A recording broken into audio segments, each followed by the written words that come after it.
I have already described my present feelings as an elderly gentleman, regarding that rash jump into matrimony, which I persuaded my dear partner to take with me when we were both scarce out of our teens.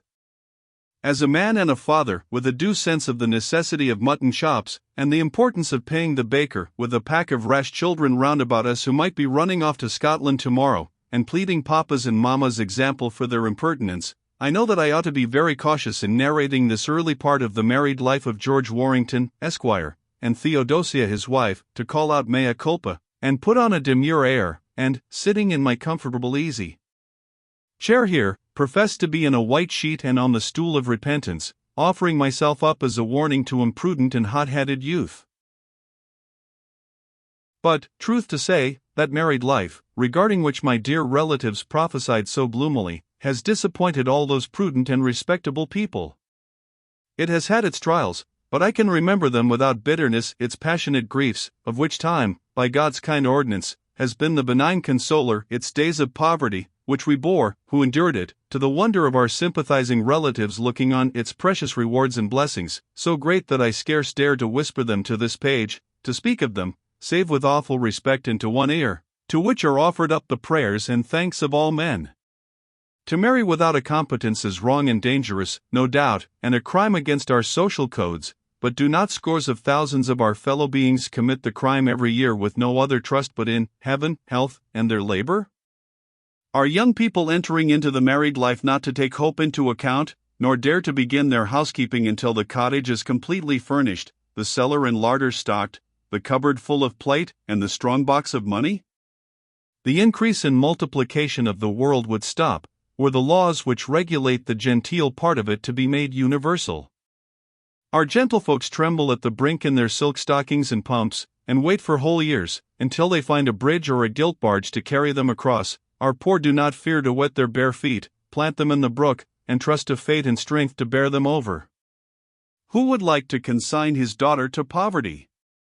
Who would counsel his son to undergo the countless risks of poor married life, to remove the beloved girl from comfort and competence, and subject her to debt, misery, privation, friendlessness, sickness, and the 100 gloomy consequences of the residential Angusta Domi? I look at my own wife and ask her pardon for having imposed a task so fraught with pain and danger upon one so gentle. I think of the trials she endured, and am thankful for them and for that unfailing love and constancy with which God blessed her and strengthened her to bear them all. On this question of marriage, I am not a fair judge. My own was so imprudent and has been so happy, that I must not dare to give young people counsel. I have endured poverty, but scarcely ever found it otherwise than tolerable. Had I not undergone it, I never could have known the kindness of friends, the delight of gratitude, the surprising joys and consolations which sometimes accompany the scanty meal and narrow fire, and cheer the long day's labor. This at least is certain, in respect of the lot of the decent poor, that a great deal of superfluous pity is often thrown away upon it.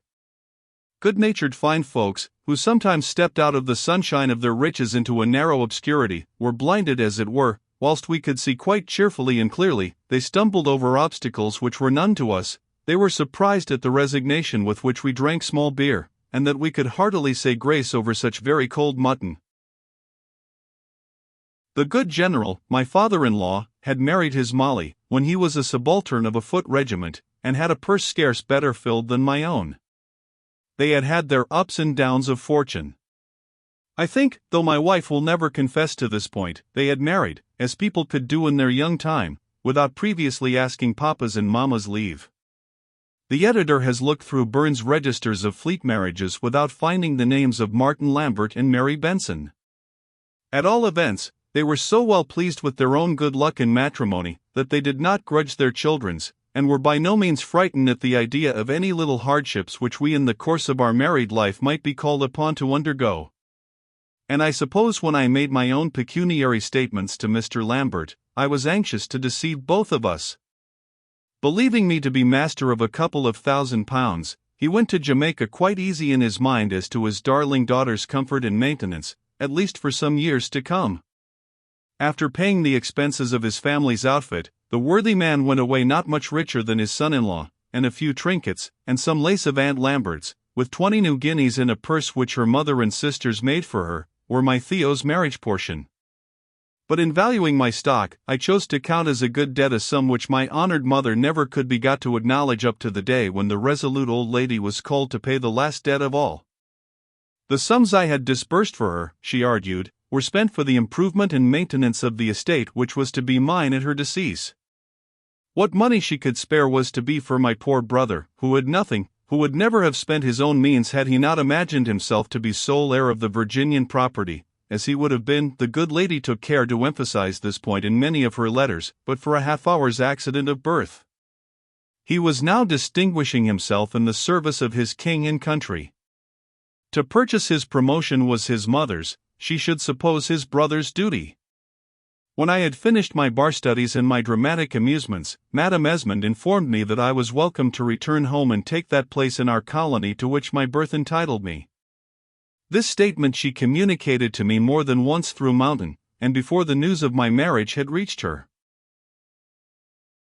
There is no need to recall her expressions of maternal indignation when she was informed of the step I had taken.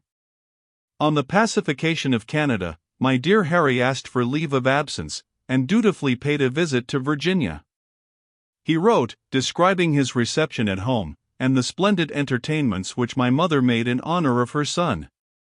Castlewood, which she had not inhabited since our departure for Europe, was thrown open again to our friends of the colony, and the friend of Wolfe, and the soldier of Quebec, was received by all our acquaintance with every becoming honor. Some dismal quarrels, to be sure, ensued, because my brother persisted in maintaining his friendship with Colonel Washington, of Mount Vernon, whose praises Harry never was tired of singing. Indeed, I allow the gentleman every virtue, and in the struggles which terminated so fatally for England a few years since, I can admire as well as his warmest friends, General Washington's glorious constancy and success. If these battles between Harry and our mother were frequent, as, in his letters, he described them to be, I wondered, for my part, why he should continue at home. One reason naturally suggested itself to my mind, which I scarcely liked to communicate to Mrs. Warrington, for we had both talked over our dear little Hetty's romantic attachment for my brother, and wondered that he had never discovered it. I need not say, I suppose, that my gentleman had found some young lady at home more to his taste than our dear Hester, and hence accounted for his prolonged stay in Virginia. Presently there came, in a letter from him, not a full confession but an admission of this interesting fact. A person was described, not named, a being all beauty and perfection, like other young ladies under similar circumstances. My wife asked to see the letter, I could not help showing it, and handed it to her, with a very sad face. To my surprise she read it, without exhibiting any corresponding sorrow of her own. I have thought of this before, my love, I said. I feel with you for your disappointment regarding poor Hetty. Ah! Poor Hetty, says Theo, looking down at the carpet. It would never have done, says I. No, they would not have been happy, sighs Theo. How strange he never should have found out her secret. I continued. She looked me full in the face with an odd expression. Pray, what does that look mean? I asked. Nothing, my dear, nothing. Only I am not surprised, says Theo, blushing. What, I ask, can there be another? I am sure I never said so, George, says the lady, hurriedly. But if Hetty has overcome her childish folly, ought we not all to be glad? Do you gentlemen suppose that you only are to fall in love and grow tired, indeed? What? I say, with a strange commotion of my mind. Do you mean to tell me, Theo, that you ever cared for anyone but me? Oh, George, she whimpers, when I was at school, there was one of the boys of Dr. Backhouse's school, who sat in the loft next to us, and I thought he had lovely eyes, and I was so shocked when I recognized him behind the counter at Mr. Griggs the mercer's, when I went to buy a cloak for baby, and I wanted to tell you, my dear, and I didn't know how. I went to see this creature with the lovely eyes, having made my wife describe the fellow's dress to me, and I saw a little bandy-legged wretch in a blue camlet coat, with his red hair tied with a dirty ribbon, about whom I forbore generously even to reproach my wife, nor will she ever know that I have looked at the fellow, until she reads the confession in this page. If our wives saw us as we are, I thought, would they love us as they do? Are we as much mistaken in them, as they in us? I look into one candid face at least, and think it never has deceived me. Lest I should encourage my young people to an imitation of my own imprudence, I will not tell them with how small a capital Mrs. Theo and I commenced life. The unfortunate tragedy brought us nothing, though the reviewers, since its publication of late, have spoken not unfavorably as to its merits, and Mr. Kemble himself has done me the honor to commend it. Our kind friend Lord Rootham was for having the piece published by subscription, and sent me a banknote, with a request that I would let him have 100 copies for his friends, but I was always averse to that method of levying money, and, preferring my poverty-signed dote, locked up my manuscript, with my poor girl's verses inserted at the first page. I know not why the piece should have given such offence at court, except for the fact that an actor who had run off with an earl's daughter performed a principal part in the play, but I was told that sentiments which I had put into the mouths of some of the Indian characters, who were made to declaim against ambition, the British desire of rule, and so forth, were pronounced dangerous and unconstitutional, so that the little hope of royal favor, which I might have had, was quite taken away from me. What was to be done? A few months after the failure of the tragedy, as I counted up the remains of my fortune, the calculation was not long or difficult. I came to the conclusion that I must beat a retreat out of my pretty apartments in Bloomsbury, and so gave warning to our good landlady, informing her that my wife's health required that we should have lodgings in the country. But we went no farther than Lambeth, our faithful Gumbo and Molly following us, and here, though as poor as might be, we were waited on by a maid and a lackey in livery, like any folks of condition.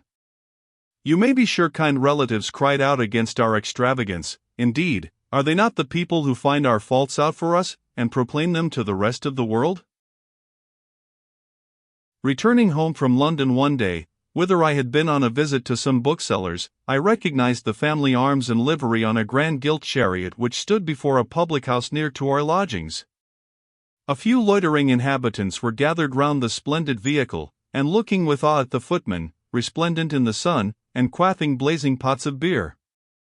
I found my Lady Castlewood seated opposite to my wife in our little apartment, whence we had a very bright, pleasant prospect of the river, covered with barges and wherries, and the ancient towers and trees of the Archbishop's palace and gardens, and Mrs. Theo, who has a very droll way of describing persons and scenes, narrated to me all the particulars of her ladyship's conversation, when she took her leave.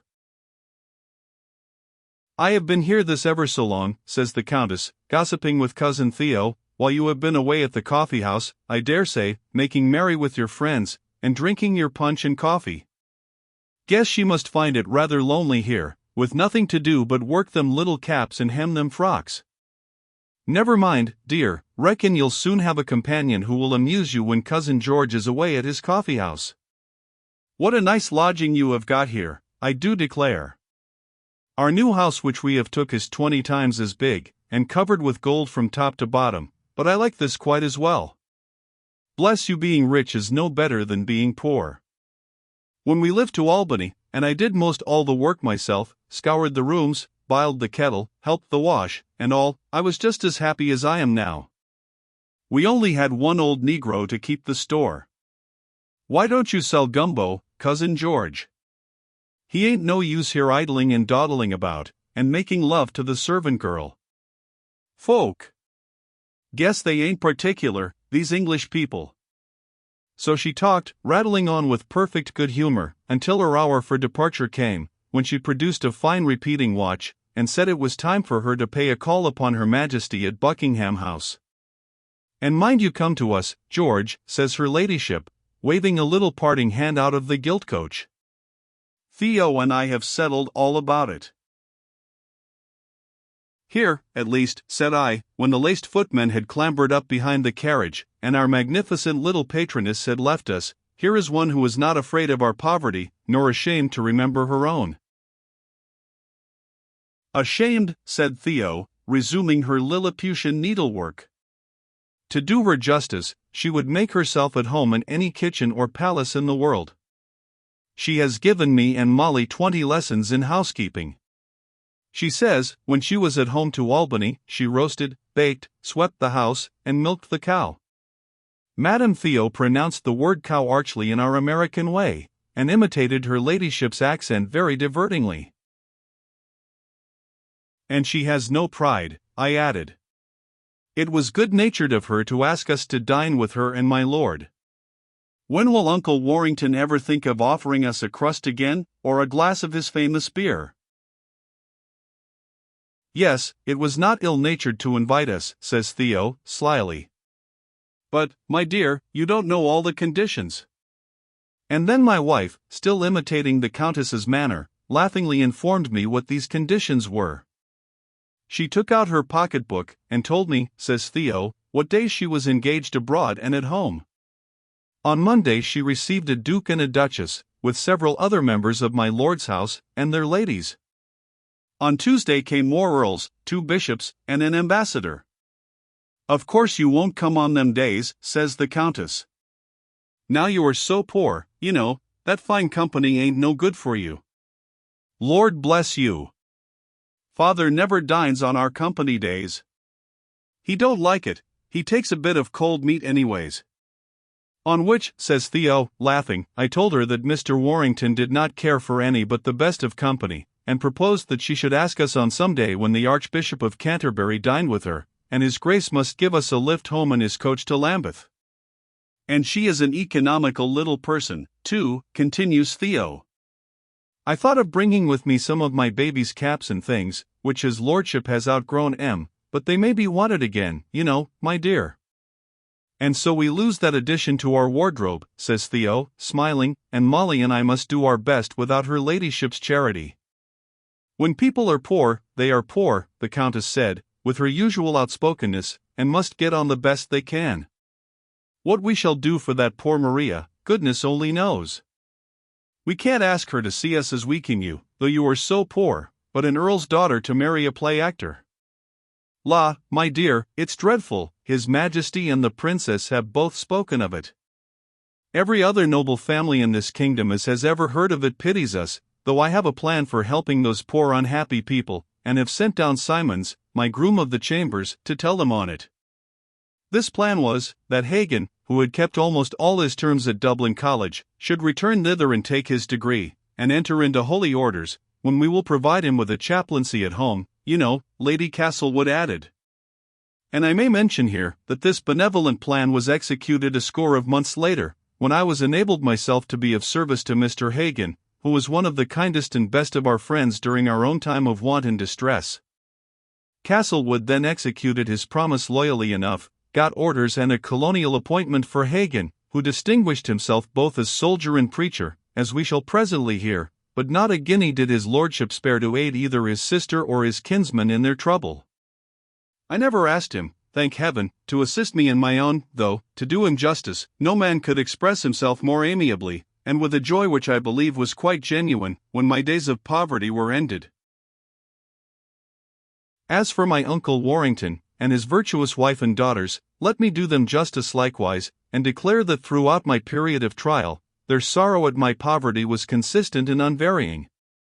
I still had a few acquaintances who saw them, and of course, as friends will, brought me a report of their opinions and conversation, and I never could hear that my relatives had uttered one single good word about me or my wife. They spoke even of my tragedy as a crime I was accustomed to hear that sufficiently maligned of the author as a miserable reprobate, forever reeling about Grub Street, in rags and squalor. They held me out no hand of help. My poor wife might cry in her pain, but they had no tuppence to bestow upon her. They went to church a half-dozen times in the week. They subscribed to many public charities. Their tribe was known 1800 years ago, and will flourish as long as men endure. They will still thank heaven that they are not as other folks are, and leave the wounded and miserable to other succor.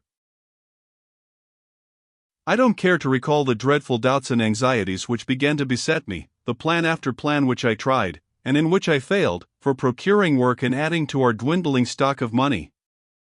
I bethought me of my friend Mr. Johnson, and when I think of the eager kindness with which she received me, am ashamed of some pert speeches which I own to have made regarding his manners and behavior. I told my story and difficulties to him, the circumstance of my marriage, and the prospects before me. He would not for a moment admit they were gloomy, or, as I mail nunc, that they would continue to be so. I had before me the chances, certainly very slender, of a place in England, the inheritance which must be mine in the course of nature, or at any rate would fall to the heir I was expecting. I had a small stock of money for present actual necessity, a possibility, though, to be free with you, sir, says he, after the performance of your tragedy, I doubt whether nature has endowed you with those peculiar qualities which are necessary for achieving a remarkable literary success, and finally a submission to the maternal rule, and a return to Virginia, where plenty and a home were always ready for me. Why, sir, he cried, such a sum as you mention would have been a fortune to me when I began the world, and my friend Mr. Goldsmith would set up a coach and six on it. With youth, hope, today, and a couple of £100 in cash, no young fellow need despair. Think, sir, you have a year at least before you, and who knows what may chance between now and then? Why, sir, your relatives here may provide for you, or you may succeed to your Virginian property, or you may come into a fortune. I did not in the course of that year, but he did. My Lord Bute gave Mr. Johnson a pension, which set all Grub Street in a fury against the recipient, who, to be sure, had published his own not very flattering opinion upon pensions and pensioners. Nevertheless, he did not altogether discourage my literary projects, promised to procure me work from the booksellers, and faithfully performed that kind promise. But, says he, sir, you must not appear amongst them and form a pauperist. Have you never a friend's coach, in which we can ride to see them? You must put on your best laced hat and waistcoat, and we must appear, sir, as if we were doing them a favor. This stratagem answered, and procured me respect enough at the first visit or two, but when the booksellers knew that I wanted to be paid for my work, their backs refused to bend any more, and they treated me with a familiarity which I could ill stomach. I overheard one of them, who had been a footman, say, "Oh, it's Pocahontas, is it? Let him wait." And he told his boy to say as much to me. "Wait, sir," says I, fuming with rage and putting my head into his parlor, "I'm not accustomed to waiting, but I have heard you are." And I strode out of the shop into Pall Mall in a mighty fluster. And yet Mr. D was in the right. I came to him, if not to ask a favor, at any rate to propose a bargain, and surely it was my business to wait his time and convenience. In more fortunate days I asked the gentleman's pardon, and the kind author of the Muse in livery was instantly appeased. I was more prudent, or Mr. Johnson more fortunate, in an application elsewhere, and Mr. Johnson procured me a little work from the booksellers in translating from foreign languages, of which I happened to know 2 or 3. By a hard day's labor I could earn a few shillings, so few that a week's work would hardly bring me a guinea, and that was flung to me with insolent patronage by the low hucksters who employed me. I can put my finger upon 2 or 3 magazine articles written at this period, and paid for with a few wretched shillings, which papers as I read them awaken in me the keenest pangs of bitter remembrance. Mr. George Warrington, of the Upper Temple, says he remembers a book, containing his grandfather's bookplate, in which were pasted various extracts from reviews and newspapers in an old type, and lettered outside Les Chains de l'Esclavage. These were no doubt the contributions above mentioned, but the volume has not been found either in the townhouse or in the library at Warrington Manor. The editor, by the way, is not answerable for a certain inconsistency, which may be remarked in the narrative. The writer says earlier, that he speaks without bitterness of past times, and presently falls into a fury with them. The same manner of forgiving our enemies is not uncommon in the present century. I recall the doubts and fears which agitated me, see the dear wife nursing her infant and looking up into my face with hypocritical smiles that vainly try to mask her alarm. The struggles of pride are fought over again, the wounds under which I smarted reopen. There are some acts of injustice committed against me which I don't know how to forgive, and which, whenever I think of them, awaken in me the same feelings of revolt and indignation. The gloom and darkness gather over me till they are relieved by a reminiscence of that love and tenderness which through all gloom and darkness have been my light and consolation.